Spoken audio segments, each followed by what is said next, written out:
Patch database.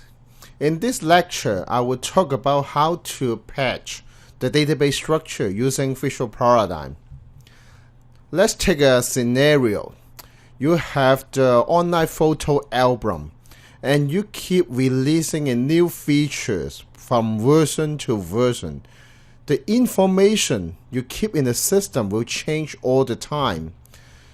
And you want to change the information, it is unavoidable to change the database structure. You may need a new column, even a new table. As we said before, the database is an important component of your information system. And to introduce a new database structure, you cannot just throw away everything, reinitialize all the database, re-input all the data. Then what you need to do is you need to analyze the differences of the existing version, the production database, and your new version, the new database design, and then apply the differences to the production database. And we call this process a patch database. Most likely it will do when you roll out the new version. We suggest you make this process automatically when you roll out to new system, like you put it in a script or you put it in the initialization file of your new version, rather than do it manually. It can make a lot of error and slow down the upgrade process. To generate the upgrade, to generate the patch from Visual Paradigm is easy. You just go to the DB and generate database. The differences is you change from generate database to update database.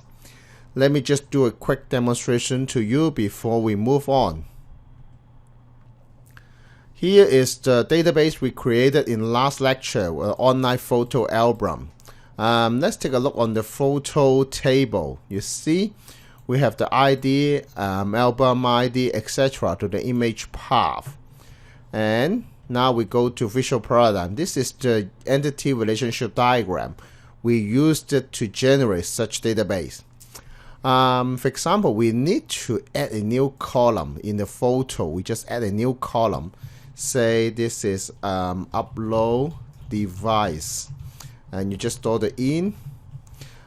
This is used to store the photos is uploaded from the web browser or from your iPhone or from your Android. It saves the device which upload this photo. And assume I make that change now, finish my change in the new version. Then I just need to go to the tools, DB, and generate database. Under generate database, what I need to do is I change to update database. I just change the path to store in, say, my desktop. This is patch.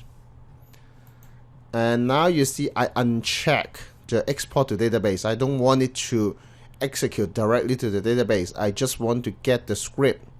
Then I click OK. And then don't show me again. And click OK.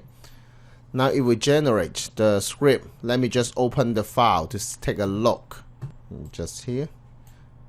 Let me just open the DDL and you will see, after I open the DDL file, you will see there's an alter table, add a column. I can copy this path, copy this text, and go to the MySQL client, paste it, and execute. Sorry, I just put it in the wrong database, so I need to use it in this database. It's in the testing database.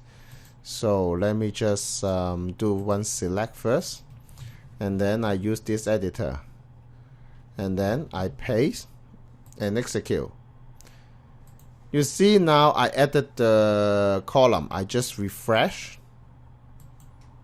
Now you see the upload device is added to the column. You can imagine you just put this script in the upgrade version script file.